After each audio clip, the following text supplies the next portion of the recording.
The modern Western alliance did not emerge overnight. It was shaped by the enormous political and economic changes that followed World War II. Before the war ended, Europe had spent generations locked in destructive rivalries that repeatedly erupted into large-scale conflicts. By 1945, much of the continent's industrial capacity, infrastructure, and financial strength had been severely damaged, leaving many governments focused on rebuilding rather than competing for global influence. Meanwhile, the United States emerged from the conflict in a far stronger position than any other major power. With its economy intact and expanding, Washington had both the resources and the opportunity to help shape a new international order. American leaders supported the creation of financial institutions designed to encourage global economic stability while placing the U.S. dollar at the center of international commerce. At the same time, new security arrangements were established to reduce the risk of another devastating war in Europe and to coordinate defense policies among Western nations. As Cold War tensions grew, these institutions became increasingly interconnected. Economic cooperation, military planning, and diplomatic coordination all reinforced America's leadership role. European governments relied heavily on U.S. security guarantees, while Washington viewed a stable and united Europe as essential to its broader strategic interests. Over time, this partnership evolved into a system in which American leadership became deeply embedded across political, military, and economic affairs throughout much of the Western world. Although this framework helped provide decades of stability, it also created long-term dependencies. European security became closely linked to American military capabilities, while major strategic decisions increasingly reflected shared transatlantic priorities.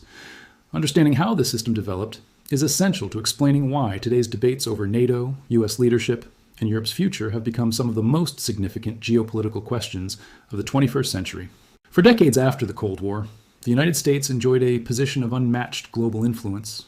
However, the international landscape gradually began to change as China's economy expanded at an extraordinary pace. Through sustained industrial development, infrastructure investment, and export-driven growth, China transformed itself into one of the world's largest economic powers. Its role also shifted from being a low-cost manufacturing center to becoming a leader in advanced industries, technology, and innovation. This transformation carried significant geopolitical consequences. As China's manufacturing capabilities expanded, global supply chains became increasingly connected to its economy. At the same time, Chinese companies gained a stronger presence in sectors such as electric vehicles, renewable energy, telecommunications, and high-tech manufacturing. These developments altered the balance of economic competition and forced governments around the world to rethink their long-term strategies. For policymakers in Washington, China's rise represented more than just the emergence of another major economy. It signaled the arrival of a strategic competitor capable of challenging American influence across trade, technology, and global investment. As a result, U.S. foreign and economic policy gradually shifted towards strengthening competitiveness, protecting critical industries, and encouraging allies to support a broader strategy aimed at reducing dependence on Chinese supply chains. These evolving priorities continue to shape international relations and define many of today's most important geopolitical debates. As competition with China became a central focus of American foreign policy, different administrations adopted different methods for pursuing the same long-term objective. While the overall goal of protecting U.S. economic and strategic interests remained consistent, the approach toward allies evolved. One strategy emphasized strengthening partnerships through diplomacy and collective action, encouraging allied nations to coordinate policies on trade, technology, and security. Another approach focused more heavily on national economic interests and burden sharing. Rather than emphasizing unity through multilateral institutions, it sought to renegotiate trade relationships, increase defense contributions from allies, and reduce trade imbalances. Under this framework, long-standing partners were expected to shoulder a larger share of the financial and strategic responsibilities within the alliance.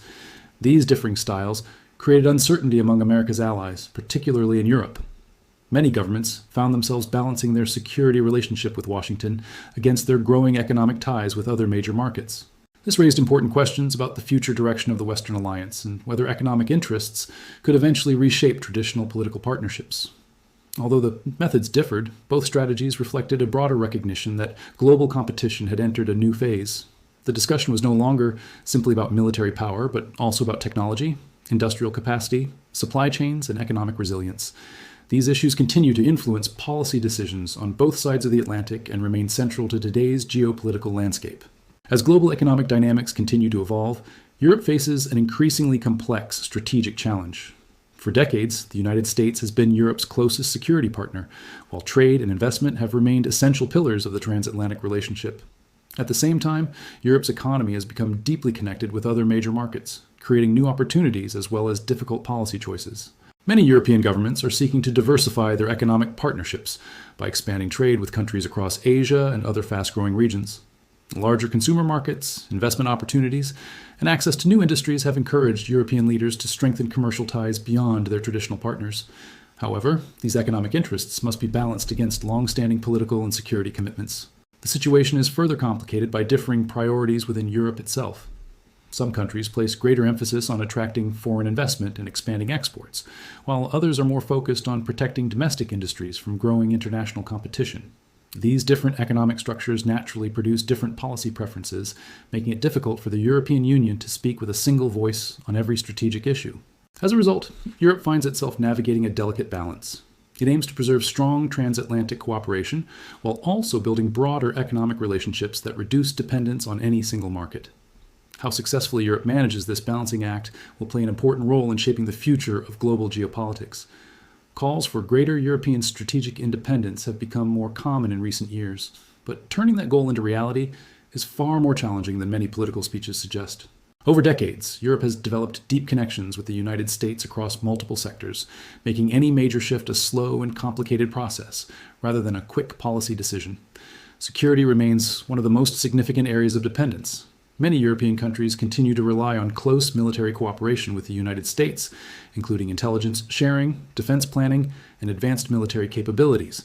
Building comparable capacities independently would require substantial investment and many years of coordination. Economic and technological ties present similar challenges. American companies continue to play a major role in digital services, cloud computing, software, and other critical technologies used throughout Europe. In addition, financial markets on both sides of the Atlantic remain highly interconnected, creating mutual benefits but also reinforcing long-standing dependencies. Energy has also become an important consideration. As Europe has adjusted its energy supply in recent years, securing reliable alternatives has become a major policy priority. Together, these military, economic, technological, financial, and energy links illustrate why achieving greater strategic autonomy cannot happen overnight. Any meaningful transition would require sustained political commitment, long-term investment, and careful coordination across the European continent. Despite its close ties with the United States, Europe is not without influence. The European Union remains one of the world's largest economies, home to globally competitive industries, advanced manufacturing, and major financial institutions. These strengths give European governments valuable tools that could shape future negotiations if geopolitical tensions continue to grow. One important advantage lies in Europe's industrial capabilities. Several European companies produce highly specialized technologies that are essential to global supply chains, making them important partners in sectors such as semiconductor equipment, engineering, and advanced manufacturing. Financial influence also plays a role as European investors hold significant amounts of American stocks, bonds, and other assets, reflecting the deep integration between the two economies. However, possessing leverage and using it are two different things. Any major economic or financial action against the United States could also create serious consequences for European businesses, investors, and consumers. Because both economies are closely connected, aggressive measures would likely affect both sides rather than only one. For this reason, European leaders often prefer negotiation over confrontation.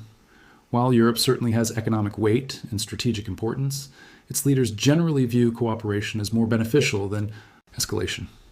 As a result, Europe's influence is real, but it is typically exercised through diplomacy, economic partnerships, and long-term policy coordination rather than dramatic retaliatory actions. Predictions about the collapse of the Western Alliance are not new. Over the past several decades, periods of political disagreement have repeatedly led analysts to question whether transatlantic relations were reaching a breaking point. Yet, despite public disputes over trade, defense spending, and foreign policy, the core institutions connecting the United States and Europe have generally remained intact.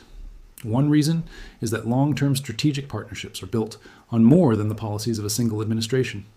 Economic integration, shared security commitments, intelligence cooperation, and decades of institutional coordination create strong incentives for both sides to maintain their relationship, even during periods of political tension. Temporary disagreements may attract headlines, but structural ties often prove far more durable. History also shows that political rhetoric does not always translate into lasting policy changes. Governments frequently announce ambitious plans for greater independence or major reforms, yet implementing those goals requires sustained investment, broad political support, and years of coordinated action. As a result, expectations of rapid transformation have often exceeded what was ultimately achieved. This historical perspective suggests that current tensions should be viewed with caution. While the relationship between Europe and the United States is undoubtedly evolving, previous crises demonstrate that alliances can adapt without fundamentally collapsing. The future of the Western Partnership will likely depend on gradual strategic adjustments rather than sudden political shifts.